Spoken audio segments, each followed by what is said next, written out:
बिस्मिल्लाहिर्रहमानिर्रहीम। ए लेवल के लिए गज़लियात की तशरीह पेश करने का सिलसिला जारी है।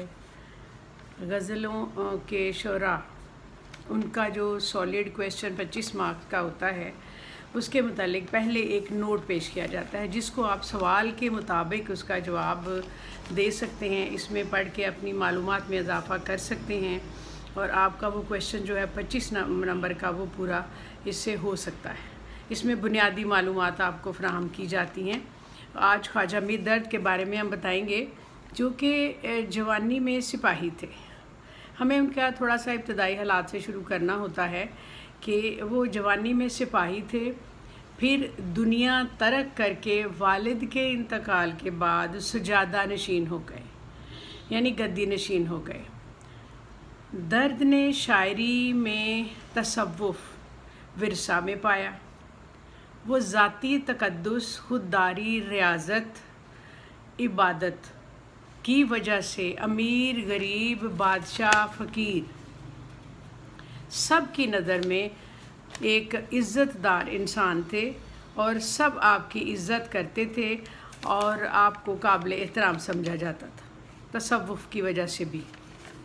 चुनाचे देखना ये है कि उन्होंने इब्तदाई तालीम अपने घर ही से हासिल की और उन्होंने इब्तदा ही से ही मुख्तलिफ़ ज़ुबानों पर अबूर हासिल कर लिया। कुरान, हदीस, तफसीर, फ़िक़्ह, तसव्वुफ़ सब पर आपको अबूर हासिल हुआ क्योंकि आपका माहौल ही ऐसा था। नेज़ फ़न मौसीकी में भी माहिर थे। वो एक सूफ़ी शायर थे, इसलिए दुनियावी दौलत को ठुकरा कर दरवेशी और गोशा नशीनी इख्तियार की। दिल्ली में हंगामों के दौरान बहुत से लोग बदहाली का शिकार हुए।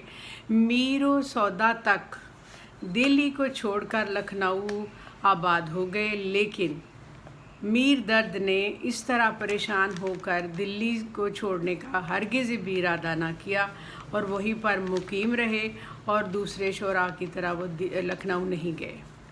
अब हम देखते हैं उनकी शेर व शायरी। तो उनके इब्तदाई हालात हो गए। अब शेर व शायरी के बारे में देखते हैं कि दर्द की शायरी सरापा इंतखाब है। मतलब ये है कि उनके यहाँ कोई फ़जूल किस्म की शेर व शायरी नहीं है।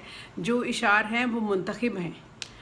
इसमें बेकार इशार कम होते हैं और तमाम इशार पुरतासीर होते हैं। दर्द के कलाम की शुस्तगी और तासीर के बारे में आबे हयात में आज़ाद ने बहुत मुख्तसर मगर नहायत उम्दा, लतीफ़, जामे तबसरा किया है। लिखते हैं कि दर्द की गज़ल 7 या 9 इशार पर मुश्तमिल होती है मगर इंतखाब होती है। ख़ुसूसन छोटी बहरों में गज़ल कहते हैं तो गोया तलवारों की आबदारी निश्तर में भर देते हैं। ख़यालात पाकीज़ा होते हैं, किसी की बुराई नहीं करते। तसव्वुफ़ उन्होंने शायरी में ऐसा पेश किया जो आज तक कोई और शोरा नहीं कर सका। अलगरज़ गज़ल सुराई में दर्द उर्दू के बड़े शायर हैं और उनकी मिसाल सिवाय मीर के और कोई दूसरा नहीं है। उनके कलाम में सोज़ो गुदाज, नफासत, वतानत, रंगीनी और शेरीनी है। दर्द का लबो लहजा सूफियाना है। उनके कलाम में इखलाक और तसव्वुफ़ पाया जाता है। इश्कबाजी का अगर ज़िक्र हो तो वो कोई बुरे तरीके से नहीं होता। दूसरे शोरा की तरह उनका महबूब हरजाई नहीं, बेवफा नहीं, बल्कि ज़ाते इलाही है। उनसे मुराद मुर्शद है। हकीकत की खोज के से ही उनका रास्ता मिलता है और इसी के लिए कशमकश जारी है। और वो शायरी है जिसके बारे में वो खुद कहते हैं कि जग में आकर इधर उधर देखा, तू ही आया नज़र जिधर देखा। और एक और शेर, तोहमतें चंद अपने ज़िम्मे धर चले, जिसलिए आए थे हम सो कर चले। एक और शेर, ज़िंदगी है या कोई तूफ़ान है, हम तो इस जीने के हाथों मर चले। ये मिसाल मिसाल में शेर इसलिए दिए गए हैं कि दर्द को सिर्फ़ खुश्क मिजाज शायर ही ना समझा जाए। उनका सूफियाना कलाम इल्म मौसीकी रखने वालों के लिए انہوں نے اپنے جو موسیقی کے پکے راگ ہوتے ہیں اس میں اور قوالیوں میں بہت شوق سے گایا، کیونکہ وہ صوفیانہ کلام اتنا اعلیٰ و عرفہ تھا جو کہیں اور انہیں نہیں ملتا تھا۔ میر درد کا انداز سادہ، رواں اور بے ساختہ ہے۔ دل کے تاثرات کو قلم بند کرنے میں وہ زیادہ تکلف کی ضرورت محسوس نہیں کرتے۔ جذبات کو ادا کرنے کی خوبصورت انداز میں جو قدرت انہیں حاصل ہے وہ کسی اور کو نہیں۔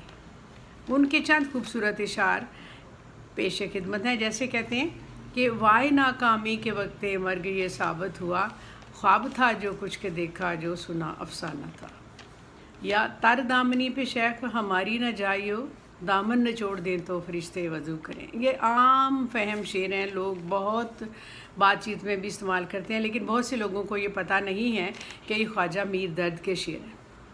اور ایک اور شعر ان کا جو عام ہے، درد دل کے واسطے پیدا کیا انسان کو، ورنہ طاعت کے لیے کچھ کم نہ تھے کروبیاں۔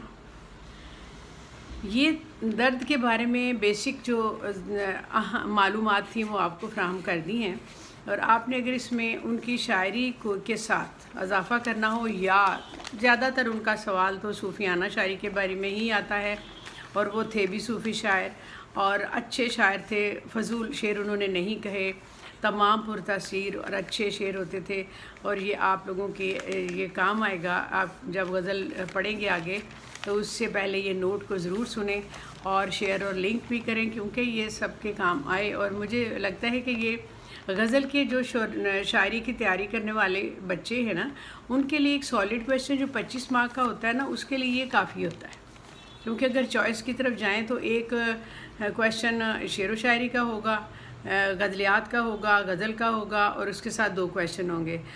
پہلا سوال تو اس کی تشریح کا ہوتا ہے، دوسرا اس کے شاعر کے متعلق ہوتا ہے، تو اس میں بھی یہ کام اس طرح کے نوٹ آ جاتے ہیں۔